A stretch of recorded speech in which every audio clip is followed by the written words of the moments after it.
Emang bisa tablet dipakai untuk kerja? Jawabannya bisa. Ini beberapa kerjaan gue tuh kayak sekarang udah beres nih semenjak pakai tablet ini. Karena udah ada WPS Office PC level, AI built-in, plus keyboard dan pen yang langsung sepaket dalam box pembelian. Kenalin, ini dia Lenovo IdeaTab Pro Gen 2. Halo guys, ketemu lagi balik lagi di video bareng Arinis. Nah, video kali ini kita mau ngomongin tablet Lenovo yang gue sih ngerasanya udah bisa jadi pengganti laptop ya. Khususnya nih buat temen-temen yang nyari device lebih ringkes, tapi dengan layar yang udah lega kayak laptop 13 inch dan pengalaman ngerjain tugas maupun kerjaan kantor di aplikasi yang sensasinya udah mirip laptop. Ya udah yuk langsung aja kita unboxing tipis-tipis dulu nih ya. Ini boxnya ternyata lumayan berat dan besar, ternyata berasa kayak menang banyak guys.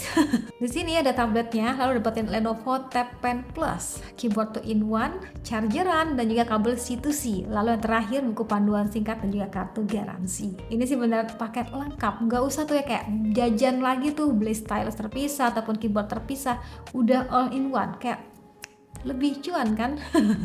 Dan Sarah, cerita tablet yang dulunya tuh kayak hanya untuk hiburan seketika kayak berubah dong ya, berasa makin bisa diajak untuk produktif. Untuk desainnya Lenovo IdeaTab Pro Gen 2 ini jadi salah satu yang premium ya looks-nya. Untuk tablet sebesar ini bobotnya juga terbilangnya enteng ya, ini cuma di 589 gram aja. Dan juga tipis ya di 6,2 mm aja. Ini sih ngebuatnya kayak lebih nyaman dibandingin dengan laptop seharganya yang mungkin bobotnya kayak 2 kali lebih berat. Ini kayak lebih ringkes aja, lebih enak dibawa kemana-mana. Tablet itu ada 3 pilihan warna ya teman-teman, ada Luna Grey, ada juga Cloud Grey, dan salah satunya tuh ada juga warna Jelly Mint yang tampilan tuh lebih fresh ya, seger gitu warnanya.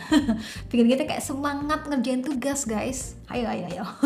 Kalau mode kerjanya tuh biasanya gue akan tempelin keyboardnya, dan itu modelannya tuh magnetik kayak gini teman-teman. Jadi tinggal tempelin aja dan udah deh langsung connect. Sensasi saat ngetiknya sendiri tuh keyboardnya termasuk yang udah lumayan nyaman untuk ngetik ya. Dilengkapi juga dengan touchpad, jadi kita tuh nggak usah repot-repot lagi bawa si mouse ya. Dan ini tingkat angle layarnya tuh kayak bisa kita adjust ya teman-teman. Jadi sesuaiin aja sama kenyamanan kalian. Nah, buat teman-teman yang terbiasa dengan tampilan ala desktop di tablet ini juga bisa ya. Ini buat si paling anak kantoran, nggak perlu lagi khawatir, kita tetap bisa ngerjain tugas dengan format doc gitu ya, ataupun file presentasi hingga Excel di aplikasi WPS Office PC level. Misalnya buat teman-teman yang lagi ngetik proposal atau teman-teman mahasiswa yang lagi buat makalah gitu ya, ini bisa di WPS Office PC level ya teman-teman. Tampilannya tuh kurang lebih kayak gini ya, secara fitur, fungsi itu mirip-mirip teman-teman kayak pakai Microsoft Office. Jadi kita tuh nggak butuh waktu lama buat penyesuaian. Kalau untuk pilihan penyimpanan ya, di sini ada beberapa formatnya, termasuk kalau mau ekspor ke PDF juga bisa. Ya intinya sih di WPS Office PC level ini kita kayak bisa kerja layaknya di Microsoft Office seperti yang ada di laptop itu ya udah bisa. Buat teman-teman yang tugasnya tuh kayak bikin presentasi, di sini juga bisa. Hingga mungkin buat kalian yang kerjaannya tuh kayak berhubungan sama angka alias laporan keuangan, rumus-rumus simpelnya tuh kayak masih sama kayak di Excel. Karena ini tablet layar 13 inch, jadi untuk kebutuhan multitasking ini jujur rasanya udah nyaman. Berasanya tuh kayak lebih luasa gitu ya produktivitas layaknya menggunakan laptop. Nah, yang juga menarik ternyata tablet ini dilengkapi dengan beragam fitur AI untuk mendukung produktivitas. Nih kayak salah satunya nih ya, yang gue temuin tuh ada Smart AI Input yang bisa akses langsung dengan menekan tombol bintang pada bagian keyboard ini. Nanti tinggal masukin aja promptnya, terus klik lagi tombol bintangnya ini, dan seketika bakal dapat penjelasannya nih. Nah, buat teman-teman yang kadang nerima materi dalam bentuk PDF gitu ya, di tablet ini juga ada aplikasi Smart Reader. Ini asik banget, kenapa? Karena di sini kita tuh kayak bisa menandai bila ada poin penting, berasa kayak ngasih stabilo di buku nggak sih? Atau semisal ada yang kurang paham, bisa manfaatin AI Explain buat cari penjelasan secara instan. Sebenarnya di sini juga ada AI Translation, ada AI Summary, hingga AI Rewrite yang juga bisa kita atur ya bahasanya. Kita sesuaikan aja, dibuat per poin biar lebih mudah dimengerti juga bisa. Dan di sini kalau kita save itu bakal otomatis tersimpan di Notes. Nah, sebenarnya beberapa fitur AI tadi tuh juga bisa kita temuin di AI Notes. Nanti ada pilihan AI-nya di bagian atas sini. Itu ada beberapa ya, jadi kita bisa sesuaiin aja. Jadi yang mau buat catatan lebih cepat, lebih sat-sat, ini bisa juga di Notes ini. Oke, selanjutnya fitur AI lainnya tuh ada AI Live Transcript dan juga Translation. Ini ya fungsinya tuh untuk transkripsi dan juga terjemahan secara real time. Bakal kepake sih ya, semisal kita lagi dengerin penjelasan tulisan dalam bahasa asing, ini bisa aktifin aja AI live transcriptnya. Untuk bahasanya juga bisa kita sesuaiin aja nih ya, mau ditranslate ke bahasa apa. Ada juga AI creation. Ini kayak kita tuh bisa mengenerate gambar dari sketsa yang kita buat. Nanti tuh bisa pilih sketch to image aja, setelahnya bisa pilih aja output gambarnya mau seperti apa. Dan Sarah, ketika jadi dong, berasa kayak yang jago gambar nggak tuh? Selain itu ada juga smart capture ya, ini kayak untuk memilih gambar tertentu aja, jadi si bagian background yang nggak bakal ngikut. Dan tentunya karena ini tablet Android, jadi apa-apa yang berhubungan sama fitur Google lainnya tuh udah bisa ya teman-teman. Kayak contohnya circle to search buat cari informasi cuma dengan cara melingkarinya aja, itu doi bisa.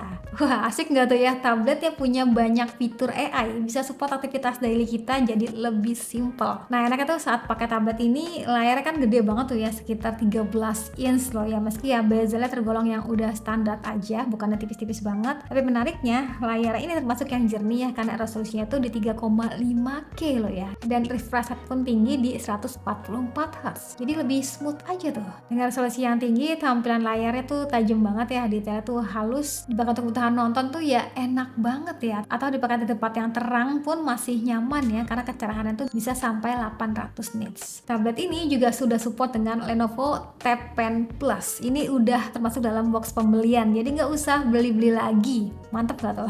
Stylus ini tuh juga mendukung 4096 level tekanan ya, latensinya termasuk juga rendah, serta palm projection yang buat nulis tuh terasanya kayak lebih natural gitu ya. Untuk koneksi sendiri tuh menggunakan Bluetooth, dan untuk ngecasnya itu menggunakan USB-C. Kalau untuk performanya termasuk yang udah kenceng, pakai Snapdragon 8S Gen 4 dengan optimalisasi AI lebih baik 130% dari generasi sebelumnya. Jadinya untuk kebutuhan multitasking, edit dokumen, meeting online, sampai nonton, ini ya udah oke. Kalau untuk RAM-nya itu 8GB, sudah LPDDR5X, dan sudah mendukung Wi-Fi 7 buat konektivitas lebih cepat dan juga stabil nih. Dan tentunya meski doi terbilangnya kan tipis tadi ya, tapi baterai itu dikasih yang lumayan gede, 10.200 mAh yang bisa banget temenin buat seharian.